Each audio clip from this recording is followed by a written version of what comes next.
new GoPro Hero 5 Black. Is it any good? Let's go find out. So on the 2nd of October 2016, GoPro released their new Hero 5 Black camera in New Zealand. After a bit of hard work, I managed to pick one up. Since then, I've practically used it every day in one way or another. I'm not hating on GoPro, nor is this a paid advertisement for them. It's just my thoughts and opinions on this camera. And I'm not a super fanboy of GoPro, but I do like their gear and equipment, as pricey as it may be. So we'll go through a bunch of pros that I've got with this camera at the moment, because there are a lot more pros on this camera than there are cons. First of all, GoPro Hero 5 Black. Don't need a case with it.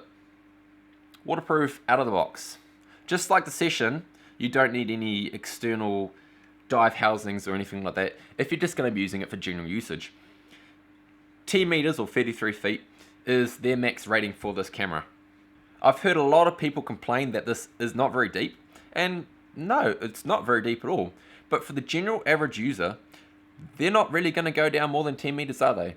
And if you are going down more than 10 meters, you're probably going to have something a bit more decent than the GoPro on you.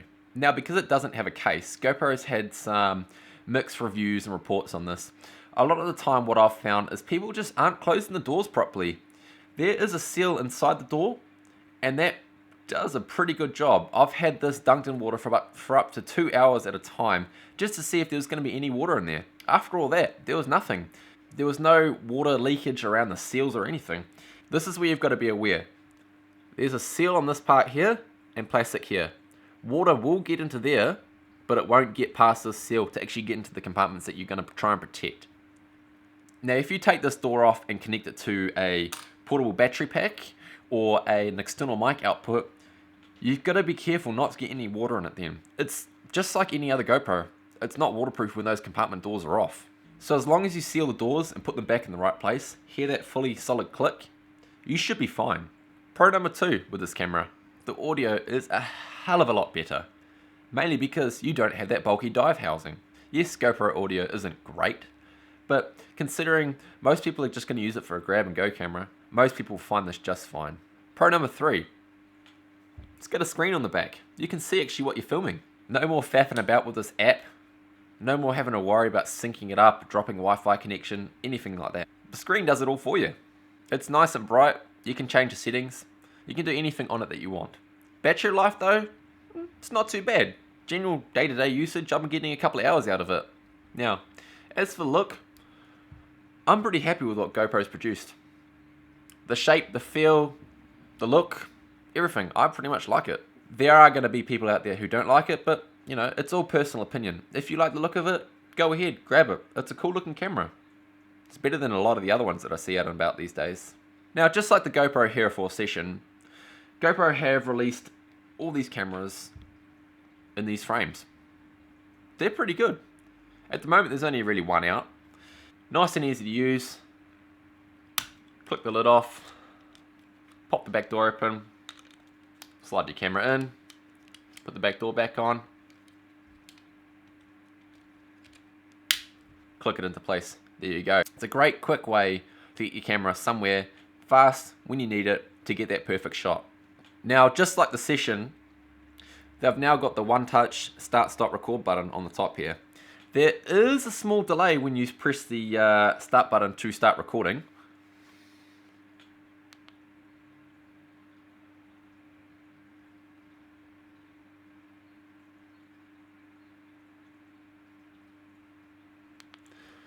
But for most people, that couple of seconds, you're still getting ready anyway. If you're going to need it quick and fast recording, it's better to have it turned on. Now, software for this GoPro. GoPro have added in their new image stability control on this camera. Basically, it crops in the picture 10% and takes out most of the shake. I have put a couple of videos up on this, and I'm pretty happy with what I've been seeing. I'm still looking at picking up that calmer grip just to see if that does any better. But considering all the other GoPros didn't have this option, it's pretty handy. I have taken it mountain biking, and still with the stability on at 60 frames a second, 1080p, I'm pretty happy with what I'm getting. It'd still be nice to get the calmer grip when it comes out, but I'll see what happens when that comes out in New Zealand. Now, another cool little feature the GoPro have added in is the voice control. It's not perfect, but it's still pretty good. So for general video recording, and your camera's turned on, you say GoPro start recording, it'll start recording. You say GoPro stop recording, it'll stop recording. Where they come awry in this little feature is you can say GoPro start recording, and it will start recording. You give it a second, it's recording, it's doing everything it should do. You say GoPro start recording again, it will stop recording. Basically, from what I gather, it's acting like a switch inside the camera. It's just changing state. So you can say GoPro stop recording if it's not recording, and it will start up. And you can say GoPro start recording, and it will stop.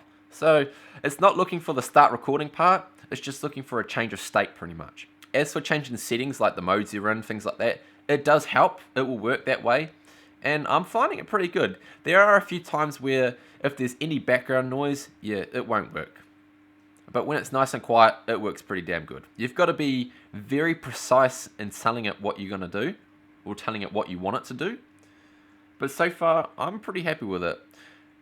It's something I don't use all the time, but there are times then again that I do use it, and I have found it helps a lot. Right, here we come to the cons on this GoPro. Now, the major con I'm finding is wear and tear on the camera. I've had it for the last month now, and I've put it through some shit. I've had it mountain biking, I've had it I've jumped out of trees with it, I've jumped on it, I've landed on it, I've dropped it, I've scratched it, I've done many things to it. The general body of the camera is holding up pretty fine, but I am noticing some wear and tear on this camera already. And I'm talking about that front lens protector. You can remove it, and you can buy replacements.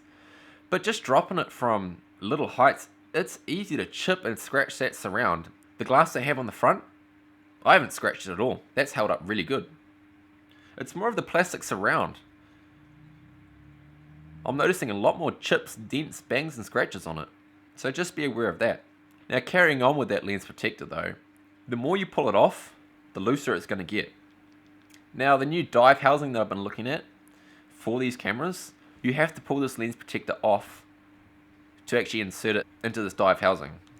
The main issue I can see with that, from what I've been playing with mine, is that the more you pull it off, the looser it comes. Yeah, it's still waterproof and it's still watertight, but it does loosen up. I've had a couple of people show me their brand new ones, and mine is a lot looser now. One of the cons that I've found so far is low light, as expected on many cameras these days, it isn't too great. You pick up a lot more background noise, even playing around with the settings to see what I can get best out of it. I'm still finding the low light on these GoPros isn't so great. Yeah, it's got a small sensor, but you know, for general day-to-day usage, I'm finding it alright.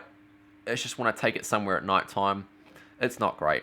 I took it hunting a little while ago, and none of the footage I got out of it, even with torches and massive floodlights, we still weren't able to use much of it. Now, one of the major issues I have at the moment, and it will sort itself over time with this camera, is that there are no accessories or third-party items that I can buy right now. That may be a little con, but if you're looking at buying anything like extra frames or housings or batteries, things like that, you're going to have to go with the general GoPro ones, and they're not cheap. These GoPros fit with every other accessory that GoPro provides and that third-party companies provide as well. They mount the same, everything like that, but they don't have the cool little filters that you've got for underwater cameras. They don't have external mic wiring readily available right now. I think the one in New Zealand, I looked it up online, it was like $100 in New Zealand, and that's just for a USB-C cable to an audio extension. That's pretty expensive in my country. Now this device uses a USB-C port on one side. That's handy, and I know the world is going that way, but currently, because of that, no USB-C to audio jack adapters currently exist that work on this camera. I've seen a lot of people online try and get theirs to work, but in the end, plugging their USB-C adapter into audio jack into an external mic does not currently work on this camera. You're stuck buying GoPro's one, so after all this, what's my opinion on it? I like the camera. It's good. It's handy. For the last month, it's been my easy grab and go camera that I can take anywhere I want. When my partner's got my big Canon here, I generally take that. I don't really need to have a big chunky external mic on it at the moment. I'm finding the audio that's produced by it to be alright. I'm happy with what comes out. It's not great, but it's still usable. I like the size, I like the look, I like the shape of it. It's cool looking. I like not having to have a big bulky case on it. I can just have that little skinny frame on it. And it does everything I want. Now I have seen a lot of negative reviews online about these cameras, being the Hero 5 Black and the Hero 5 Session, but what I'm finding is people just aren't using it right.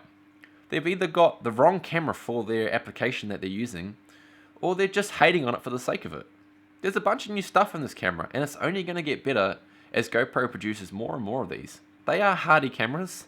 Yeah, they will get a few dings and dents here and there, but they're an action camera. They're a sports camera. They're a camera you can take anywhere. Now, if you're on the fence about buying one, I'd say go buy it. They're great cameras.